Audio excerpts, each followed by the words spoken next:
또 협상이 또 진행된 또 있습니다. 근데 회의장의 질서를 어지럽혔을 경우는 위원장의 경고나 제재를 할 수 있습니다.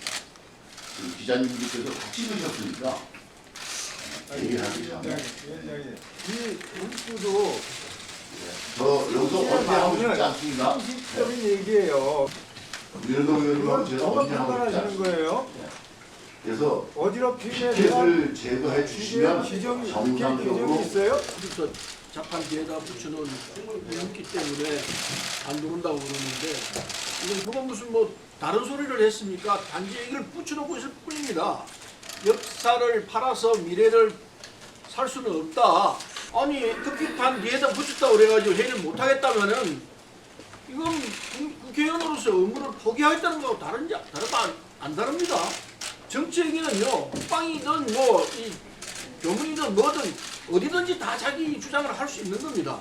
국민의힘이 지금 회의 자체를 못하겠다면은 기본적으로 국회의원으로 가져야 할 기본적인 의무조차 안 하겠다는 겁니다. 이건 회의 진행을 해야 될 입장에서 위원장께서 이대로 그냥 회의를 하든지. 그러면 내로남불 그거 아닙니까? 원전은 못하게 하고 지금은 하자고 하면 안 맞는 거 아니야? 일방적으로 안 그러면은 그냥 일방적으로 회의를 할 수밖에 없는 겁니다.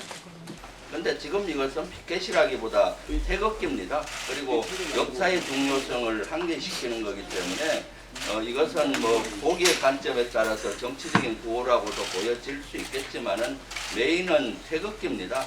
국방부는 어느 때보다도 애국심이 필요하고 지금 사실 그 국방부만큼 애국심이 필요한 데가 없습니다. 그러니까 태극기 부대를 우리가 인수해야지. 네, 태극기를 그런 거고 그 밑에 구호는 사실은 역사에 대한 구호인데 어떤 관점에서는 뭐 정치적으로 볼 수는 있지만은 거기에는 국민의힘을 비난한다든가 대통령의 이름이라든가 일체 그런 것도 없습니다. 국방부를 비난하는 것도 없고 그렇기 때문에 이렇게 하시죠. 한 오전까지만이라도 허락하고 이렇게 해서 오전에 하시고 오후에는 그러면 제가 우리 위원님들 설득을 시켜서 내는 게 어떻겠습니까? 위원장님 이럴 때 좀 나서서 태극기지 않습니까? 누가 봐도 이건 태극기죠. 네. 그 글을 못 읽는 사람한테는 태극기만 보이겠죠. 그 지금 충분히 언론에서 지금 10분이 경과했는데 다 취재가 됐을 겁니다. 그러면 목적은 달성하신 걸로 보여요.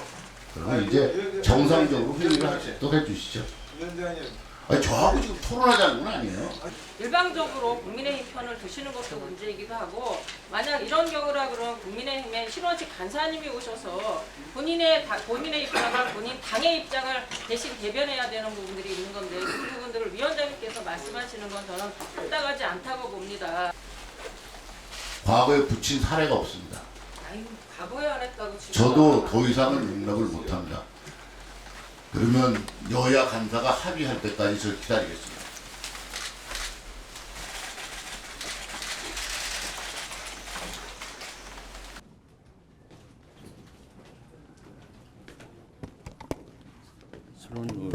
먼저 한 말씀. 사실 여 보시면 알지만 태극기가 주입니다. 국방부는 어느 보다도 국방부와 군 장병들은 애국심이 뛰어나야 합니다. 그리고 또 역사 의식이 뛰어나야 합니다. 또 애국심이 뛰어나야 합니다. 그런 국방위에서 이런 그 태극기를 걸었다고 해서 국방위를 개최하지 않는다는 것은 말이 안 되는 것이죠. 예. 윤석열 대통령이 취임 이래 외국에 나갈 때마다 애교 참사라는 이름을 들어왔습니다. 이번에는 그야말로 외교 참사의 종합편이 되었습니다. 국익을 위해서 일본과의 관계를 그렇게 만들었다고 그러는데 제가 볼 때는 국익에 결정적인 해를 끼친 거 아닌가 생각합니다. 우선 국민 정서가 도저히 받아들일 수가 없습니다.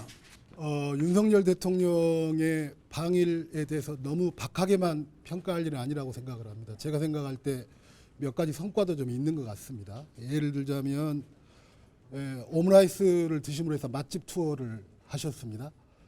그곳은 명성황후 시해 사건이 있었던 그 해에 문을 열었더라고 하는 유서 깊은 100년이 넘은 식당이고요. 그것을 방문해서 뭐 평소에 오므라이스를 좋아했다는 걸 이번에 저도 알게 됐는데 좋아하는 음식을 먹었다라고 하는 것은 또 경무에 시달리는 대통령께서 향후 대통령 업무를 수행하는데도 저는 도움이 되고 하기 때문에 이것도 뭐 적지 않은 성과다라고 생각을 합니다. 두 번째로는 한국 문화를 전파하는데 또 앞장서서 역할을 해주셨습니다. 두 번째 자리를 옮겨서 그 또 한국의 음주 문화인 소맥을 또 한잔 하셨다고 합니다. 한국의 소주와 일본의 맥주 아주 창조적인 발상이라고 생각을 하는데요.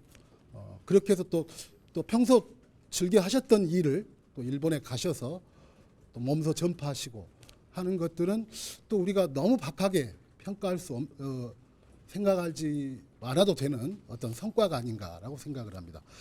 그럼에도 불구하고 저는 빈잔 외교다라고 생각을 합니다. 물컵의 절반 이상의 물이 찼고 일본의 성의 있는 호응에 따라 더 채워질 걸로 기대한다라고 말하면서 일본으로 떠났습니다. 그런데 절반의 물을 일본이 먹어버렸어요. 물을 채우는 게 아니라. 그래서 결국은 저는 빈잔 외교다라고 생각합니다. 거기에 더해서 저는 정말 경악을 금치 않을 수 없는데요. NHK 보도에 의하면 일본 정부 관계자가 이렇게 이야기했다고 합니다. 기시다 총리는 회담에서 위안부 문제에 대해 과거 양국 간 합의의 착실한 이행을 한국 측에 요구했다. 독도를 둘러싼 문제에 대해서도 일본 입장을 전달했다. 중앙일보 보도입니다. 기하라 세이지 일본 관방장관의 발언이죠. 독도 문제가 포함됐고 위안부 합의에 대해 착실한 이행을 요구했다. 레이더 초계기 문제는 우리 국가의 입장에서 발언했다.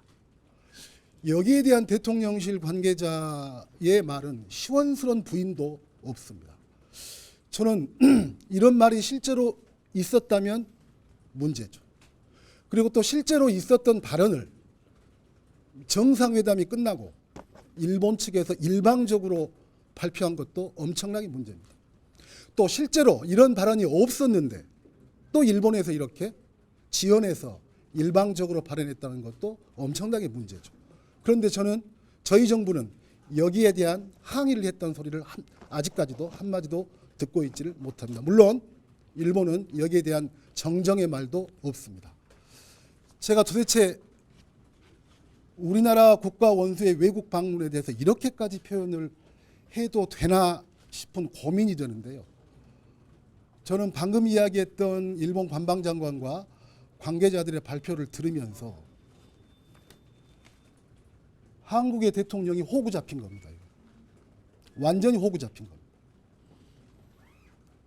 비속어인데요. 도대체 그 이상의 적절한 단어가 생각나지 않았습니다. 그래서 저는 이번 외교야말로 앞서 말씀드렸던 소소한 성과가 있다 손 치더라도 빈잔 외교고 호구 외교라고 생각합니다. 네.